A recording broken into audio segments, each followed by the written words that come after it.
Part out. Hi, welcome back to As We Say Not Do, and today I'm with Mr.Hyskell. And Mr.Hyskell, what do you teach? I am the band director. All right. How long have you been teaching?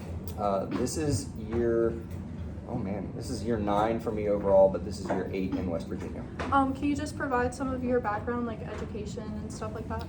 My undergrad's from Duquesne University in Pittsburgh, Pennsylvania. My master's is through Youngstown State. All of my experiences teaching have been with high school, grades 9 through 12, specifically in instrumental music. Okay. And today we just have a few questions for you. Starting off, what is the best and worst parts of teaching? I think the best part of teaching is getting to see growth and seeing kids go from confusion and not understanding to being able to apply new skills in new scenarios. I think the worst part of teaching is whenever you fail at doing that as a teacher and you have to restart. It's very humbling, I think. That was very insightful, actually. How did, if it did, having kids, because I understand you have a son at home. Yeah, my son's 2. How did that change maybe like your perspective with teaching? It was interesting to see, I guess, to experience rather, where the parents come from with how they care about their kids and how you want the best for your kids all the time, even whenever they frustrate you, even whenever they do things you wouldn't choose to do, how you're kind of in their corner. But I think that, along with just realizing that they're individuals with their own personalities and quirks, and they're also going to grow. They'll grow out of a lot of those quirks, but they're also going to grow into new quirks. Okay. Has been something to experience. Okay. Do you have any favorite memories of examples of that? With my son or in teaching? It could be either. I'm really fortunate to see the same group of kids oftentimes for 4 years in band, right?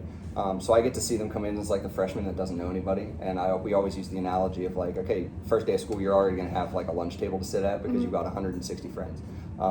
And then seeing them their senior year, they're running for class offices, and they're maybe getting onto homecoming court or prom court or whatever, and getting to see them really hanging out with their friends and stuff like that. Yeah, because I remember at band camp, every teacher kept telling us band is not a dating website, but don't look at the people in band.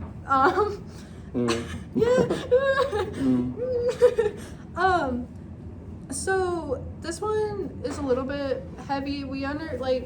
As someone who loves their art-based classes, we get, especially in our state, we get a lot of cuts for that stuff, and there's just low-key a lot of stuff going on in our educational system.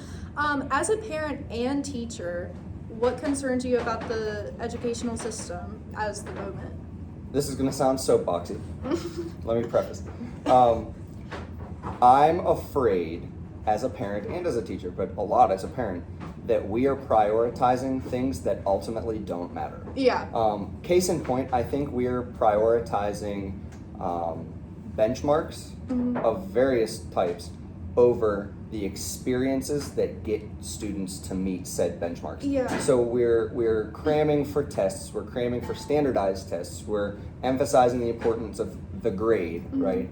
But we're, in doing so, limiting the amount of time both in school, in the curriculum, but also outside in extracurricular, that students can expand on their experiences to find what they like, what they're interested in, and what they want to pursue.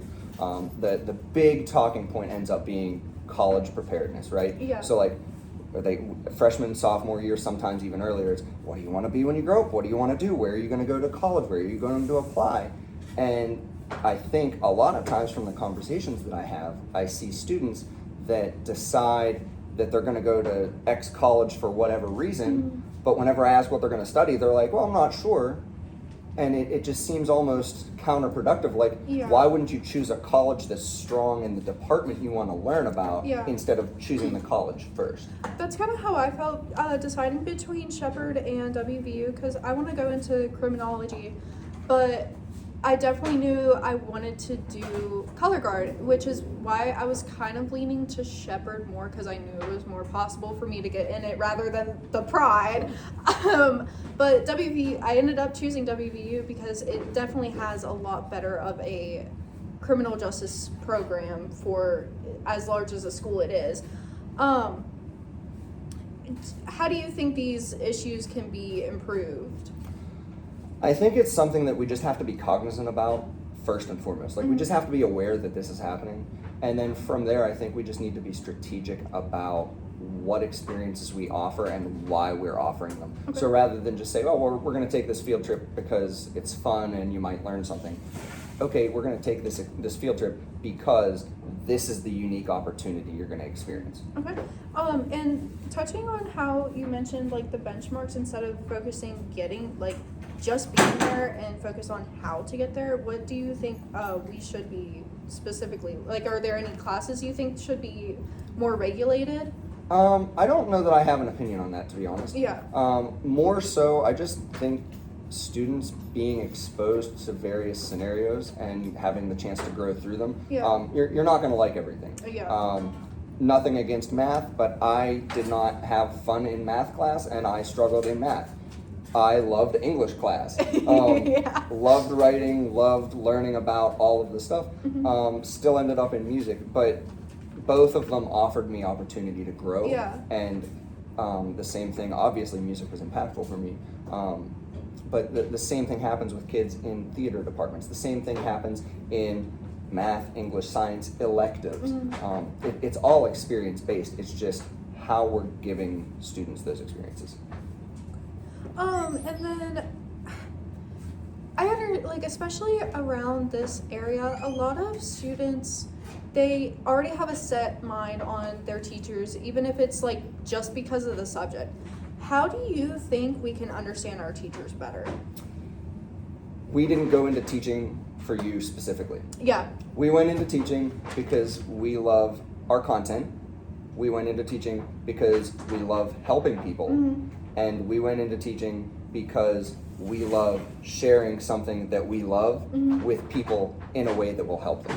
So I think a lot of times it feels like, from the teacher perspective, students take things personally when we don't truly intend them to be taken personally. And it's like, this teacher hates me. No, we don't. Yeah. We don't have time to hate you. Like, actually, it's just like, oh man, like I'm out of ways to explain this, and like you're still struggling. I want to help you and I don't know how. Like, that's where the frustration comes from. Well, then adding on to that, then how can we as students help our teachers better understand us? I think it's a developmental thing. I think one of my favorite quotes in the whole world is, you don't know what you don't know. You don't know how to respond to situations you've never had to respond to before. You don't know content that you don't know about. It's kind of an ignorance type thing, right? So until you're in these experiences, you're not going to know how to act and how to feel, and that's okay. I think it's really important, the reflective element though, of like, at some point when we're mad or upset, we have to take a step back and just say like, okay, what happened and why do I feel this way? Why was this my experience? And how can I approach that in the future? And that concludes my questions. Would you have any questions about like what, because you have a kid, what high school experience is really like or anything like that? Not yet, because like I said, he's two. It's kind of a ways off. And to be completely honest, from the parent perspective, you kind of dread watching that grow up happen. Like, it's wild whenever Facebook memories I know, I'm ancient, I'm a dinosaur. Facebook memories come up, or the occasional TikTok or Instagram post.